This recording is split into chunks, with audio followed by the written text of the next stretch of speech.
नमस्कार दोस्तों, जय हिंद, जय भारत।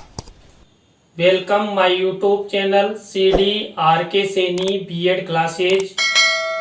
हम अध्ययन कर रहे हैं पाठ योजनाओं के निर्माण के बारे में। देखिए, जो हमारे यूट्यूब चैनल की ओर से पाठ योजना निर्माण कार्यक्रम चलाया जा रहा है, इस पाठ योजना निर्माण कार्यक्रम के अंतर्गत हिंदी व्याकरण पाठ योजना क्रमांक 4 के अंतर्गत आज हम प्रत्यय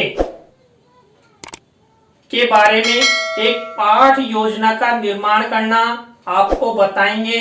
तो आप सब बने रहें हमारे साथ, हमारे YouTube चैनल के साथ। और यदि आप हमारे YouTube चैनल पर पहली बार आए हैं तो हमारे YouTube चैनल को सब्सक्राइब करें और पास ही बने बेल आइकन के बटन को जरूर दबा देवे।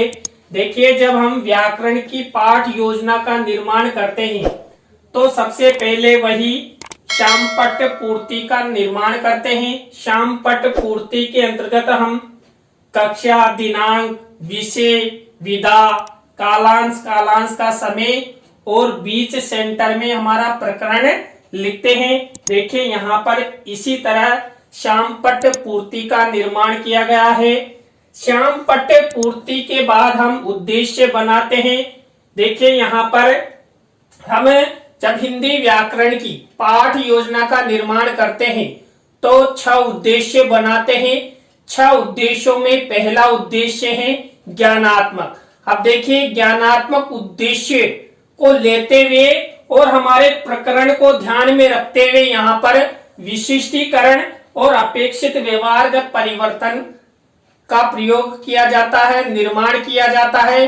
तो ज्ञानात्मक से संबंधित ये विशिष्टीकरण और ये अपेक्षित व्यवहारगत परिवर्तन। इसी तरह दूसरा जो उद्देश्य है अवबोधात्मक, अवबोधात्मक से संबंधित ये विशिष्टीकरण और ये अपेक्षित व्यवहारगत परिवर्तन। देखिए, 3rd नंबर का उद्देश्य होता है अभिव्यक्त्यात्मक, अभिव्यक्त्यात्मक से संबंधित ये विशिष्टीकरण और ये अपेक्षित व्यवहारगत परिवर्तन। इसी तरह हमारा 4th नंबर का उद्देश्य है कौशलात्मक, कौशलात्मक से संबंधित ये विशिष्टीकरण और ये अपेक्षित व्यवहारगत परिवर्तन। 5th नंबर का उद्देश्य है अभिरुच्यात्मक। देखिए, अभिरुच्यात्मक से संबंधित ये विशिष्टीकरण और ये अपेक्षित व्यवहारगत परिवर्तन। इसके बाद 6 नंबर का उद्देश्य है अभिवृत्त्यात्मक, अभिवृत्त्यात्मक से संबंधित ये विशिष्टीकरण, ये अपेक्षित व्यवहारगत परिवर्तन। इस तरह हम प्रत्येक हिंदी व्याकरण की पाठ योजना में उद्देश्य और प्रकरण को ध्यान में रखते हुए विशिष्टीकरण और अपेक्षित व्यवहारगत परिवर्तन बनाते हैं। उद्देश्य निर्माण के बाद हम कक्षा शिक्षण सहायक सामग्री का निर्माण करते हैं। कक्षा शिक्षण सहायक सामग्री 2 प्रकार की होती है, सामान्य और विशिष्ट। देखिए, मुख्य रूप से विशिष्ट शिक्षण सहायक सामग्री उपयोगी होती है कि हम छात्रों को बताने के लिए, समझाने के लिए कौन से श्रव्य दृश्य का उपयोग करेंगे। यहाँ पर हम चार्ट का प्रयोग करेंगे। इसके बाद पूर्व ज्ञान। देखिए, छात्र प्रत्ययों के बारे में सामान्य जानकारी रखते हैं। यहां तक हमने अध्ययन किया। इसके बाद हमारी मुख्य पाठ योजना शुरू होती है, जो शुरू होती है प्रस्तावना के प्रश्नों से। प्रस्तावना हमारा पहला शिक्षण बिंदु होता है। प्रस्तावना के प्रश्नों में तारतम्यता होती है, जिगजैग होता है। जो छात्रों को प्रश्न वितरण किए जाते हैं उन्हीं के द्वारा जो उत्तर मिलता है उस उत्तर से ही प्रश्न बनाए जा सकते हैं। मैंने आपको बता भी दिया है कि हम प्रस्तावना प्रश्नों के माध्यम से, चित्र के माध्यम से, सेंटेंस के माध्यम से निकाल सकते हैं। देखिए, यहाँ पर प्रस्तावना सेंटेंस के माध्यम से निकाली गई है कि जो प्रस्तुत वाक्य है ये क्या है, यानी कि प्रस्तुत वाक्य का उच्चारण कीजिए। तो प्रस्तुत वाक्य का उच्चारण राजपुतानी पोशाक बहुत अच्छी लगती है। जो प्रस्तुत वाक्य है, देखिए ये शामपट्ट पर लिखा हुआ है, मिनिएचर बना हुआ है। तो प्रस्तुत वाक्य में जो रेखांकित शब्द है वो क्या है? तो यहाँ पर रेखांकित शब्द है राजपूतानी। देखिए राजपूतानी शब्द यहाँ पर रेखांकित है। अब इसी राजपूतानी से हमारा नेक्स्ट प्रश्न बनेगा, राजपूतानी शब्द का विग्रह क्या होगा? तो राजपूत प्लस आनी। अब देखिए यहाँ पर इसी से अगला प्रश्न बना हुआ है, राजपूत प्लस आनी में आनी क्या है? देखिए आनी क्या है? यहाँ आनी यहाँ पर प्रत्यय है। अब प्रत्यय से अगला प्रश्न बना हुआ है, प्रत्ययों के बारे में आप क्या क्या जानते हो? तो ये हमारा समस्यात्मक प्रश्न हो गया। अंतिम प्रश्न समस्यात्मक होता है। तो इस तरह आपको प्रस्तावना के प्रश्नों का निर्माण करना है। प्रस्तावना के प्रश्नों के बाद दूसरी स्टेप आती है उद्देश्य कथन। उद्देश्य कथन में हम प्रकरण अध्ययन करने जा रहे हैं उसके बारे में छात्र अध्यापक छात्र अध्यापिका द्वारा बताया जाता है कि बच्चों आज हम प्रत्ययों के बारे में विस्तार पूर्वक अध्ययन करेंगे। तो यहाँ पर ये उद्देश्य कथन हुआ।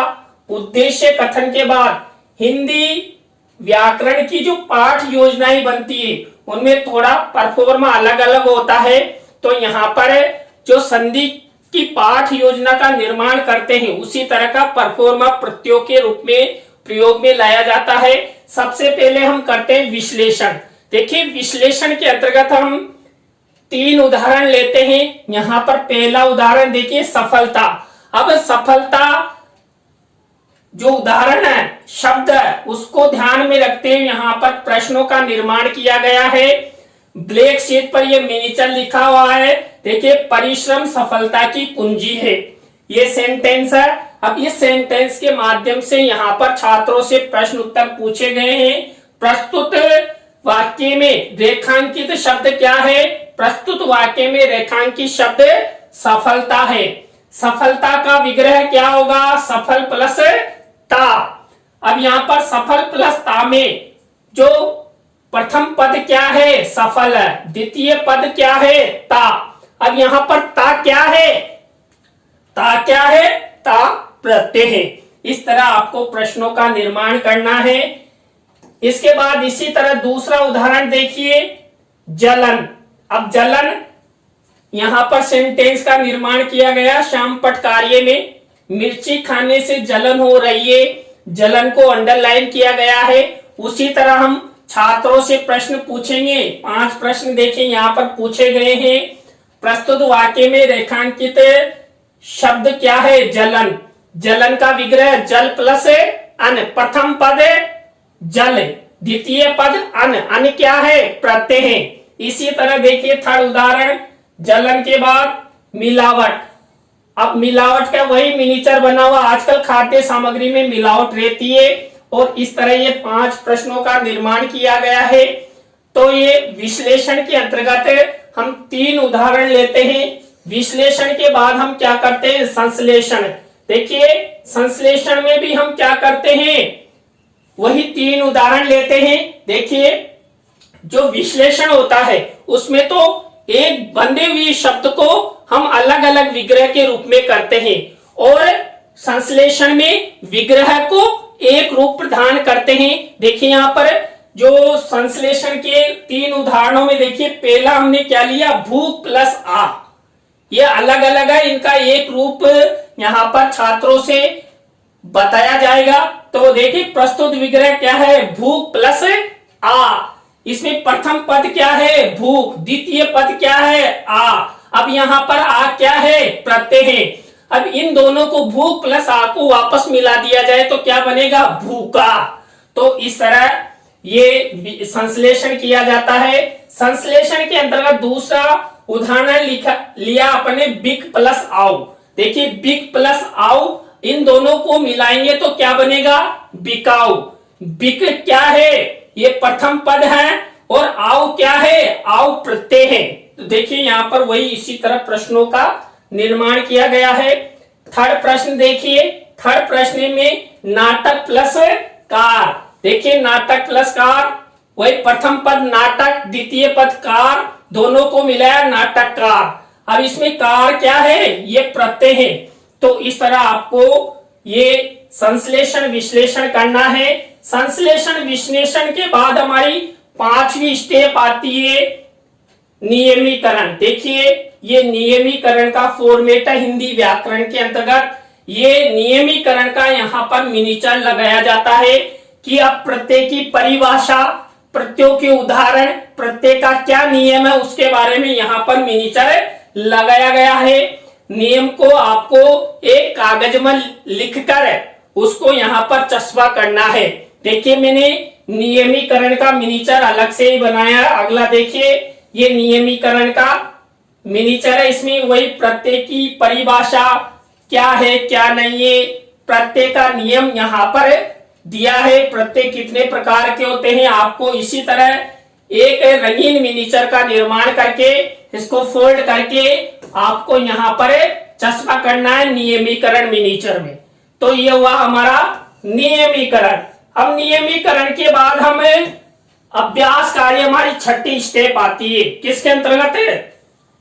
हिंदी व्याकरण पाठ योजना के अंतर्गत। वही हम 3 उदाहरण लेंगे। देखिए यहाँ पर जो उदाहरण लेंगे संश्लेषण विश्लेषण से संबंधित लेंगे। तो यहाँ पर सबसे पहला वही विश्लेषण से संबंधित उदाहरण लिया लकड़हारा। लकड़हारा से संबंधित प्रश्न बनाते हुए, क्योंकि अब हमने नियम का अध्ययन कर लिया है तो अन्य उदाहरण भी यहाँ पर बताए गए हैं और वही उदाहरणों को यहाँ पर श्यामपट्ट कार्य में ब्लैक मिनीचर पर देखे 4 उदाहरण लिए गए हैं। आपको भी इसी तरह निर्माण करना है। इसी तरह देखिए नेक्स्ट हमारा उदाहरण है मिठास। देखिए आम में बहुत मिठास रहती है तो यहाँ पर ये अलग अलग उदाहरण लिए गए हैं। आपको भी अभ्यास कार्य के अंतर्गत ये उदाहरण लेने हैं। इसके बाद 3rd उदाहरण लिया है हमने गाड़ी प्लस वाला। गाड़ी प्लस वाला, गाड़ी वाला आ रहा है। और उसी तरह देखिए यहाँ पर अलग अलग उदाहरण किससे संबंधित, प्रत्ययों से संबंधित शब्द उदाहरणों को यहाँ पर बताया गया है। ये प्रश्नों का निर्माण किया गया है। आपको भी हिंदी पाठ योजना के अंतर्गत इसी तरह अभ्यास कार्य करना है। इसके बाद हमारा मूल्यांकन प्रश्न 7वीं स्टेप आती है। वही हम इसके अंतर्गत क्या करते हैं, 2 तरह के प्रश्न लेते हैं। 2 तरह के प्रश्नों में वही आभाषाद वाले, रिक्त स्थानों वाले, सत्य असत्य से संबंधित, लघुत्रात्मक अति लघुत्रात्मक से संबंधित प्रश्न लेते हैं। तो यहाँ पर ब्लैक शीट का निर्माण करते हुए हम सिल्वर कलर के पेन से ये प्रश्न बनाते हैं। और एक विशेष ध्यान रखना, जब हम पाठ योजना डायरी में पाठ योजना बनाते हैं तो उत्तर नहीं लिखते हैं। देखिए मैंने कहीं भी यहाँ पर उत्तर नहीं लिखा। जब कक्ष में मूल्यांकन प्रश्नों का प्रस्तुतिकरण किया जाता है या आपका फाइनल लेसन होता है उस समय छात्रों से पूछकर ही यहाँ पर उत्तर भरे जाते हैं।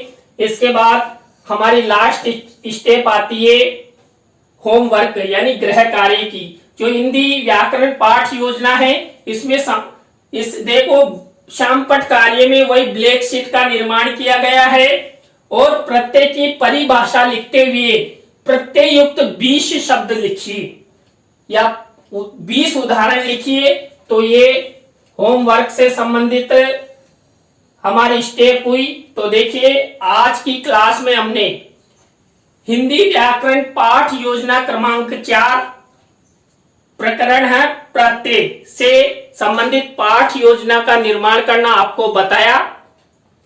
आपको पाठ योजना कैसी लगी कमेंट्स में हमें जरूर बताएं और अच्छी लगी हो तो लाइक करें, कमेंट्स करें और शेयर जरूर करें। दोस्तों नई पाठ योजना के साथ हम आपसे फिर मिलेंगे CDRK Saini BEd classes YouTube channel पर।